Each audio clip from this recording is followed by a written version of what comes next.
Koulibaly, Chelsea's new £34 million centre-back, is a true captain, leader and legend.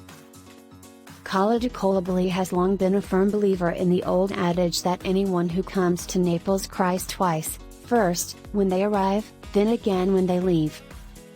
There will be tears, then, now that he has confirmed his departure. And not just from the player, but also everyone connected with the club. Indeed, the fans are trying desperately to look on the bright side right now. Koulibaly may have left, but at least it wasn't for Juventus. That would have been unbearable, even worse than losing Gonzalo Higuain to their hated rivals in 2016. Back then, some Partenope supporters burned their number 9 jerseys, others flushed them down the toilet.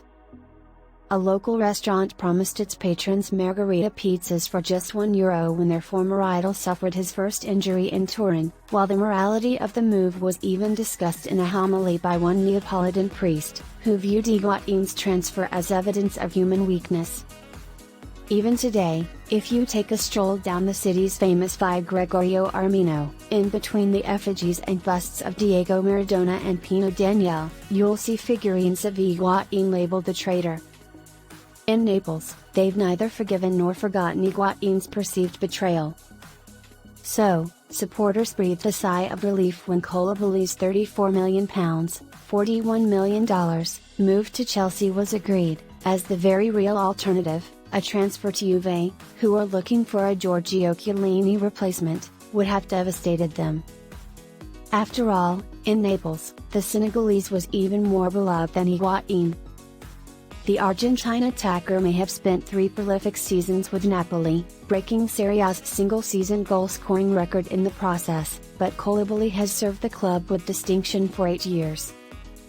Indeed, the plan was to promote him to club captain this season, having previously served as number 2 to Lorenzo Insigne, who has just left for Toronto. It was an admirable but desperate attempt to convince K2 to extend a contract which would have expired next summer. Sadly for Napoli, Koulibaly has unsurprisingly decided, at the age of 31, to avail of what was probably his last chance to test himself at one of Europe's elite clubs. As he wrote in his goodbye letter, it was time for a new adventure, and the only surprise is that he stayed so long. Far richer clubs have repeatedly tried to price him away from Napoli. Club president Aurelio De Laurentiis has even claimed to have once turned down an offer of €120 million, £107m/$136m, believed to have come from Manchester a couple of years ago.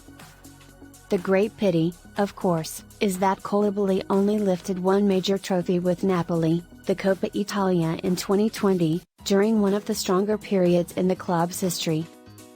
It's impossible not to shake the feeling that they wasted a glorious opportunity to win at least one Scudetto during that time, not least in 2017-18, when Koulibaly himself scored a towering-headed winner in Turin to draw Napoli to within 1 point of league leaders Juventus with just 4 rounds remaining.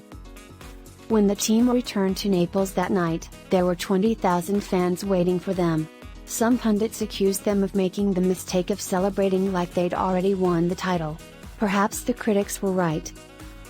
The very next week, Koulibaly was harshly sent off for a clumsy foul on Giovanni Scimione just 8 minutes into a game against Fiorentina at the Stadio Artemio Franchi, and the 3-0 defeat which followed effectively ended Napoli's title hopes, even though they still managed to finish the season with a club record 91 points.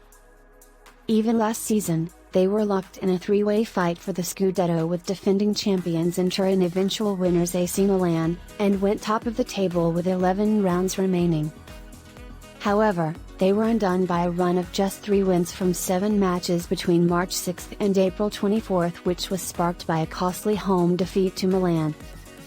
By that point, talk of a transfer was intensifying again, particularly after a colossal display from Koulibaly in a Europa League clash with Barcelona at Camp Nou reignited rumors of a move to Catalonia. Napoli boss Luciano Spalletti had called the defender's performance that night scary. "I admire Kalidou," the Italian told reporters. "The thing that amazes me is his calmness and the level of authority he brings to the role. Koulibaly is always ready and he has this extraordinary ability to control games. The stat certainly supports Spalletti's appraisal.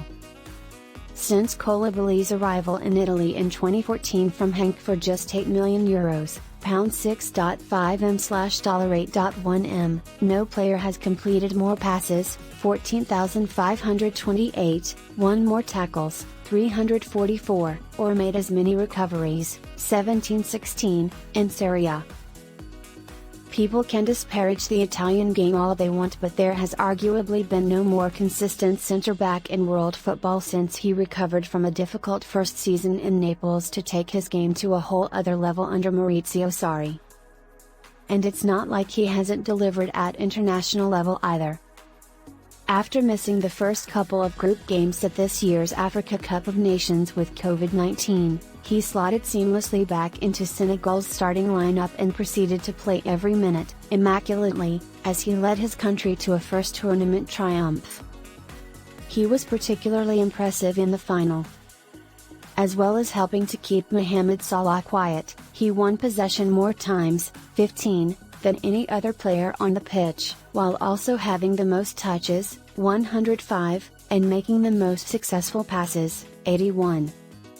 Fair to say, then, that goalkeeper Edouard Mendy will be relishing the prospect of having his national team captain lining up in front of him at club level next season.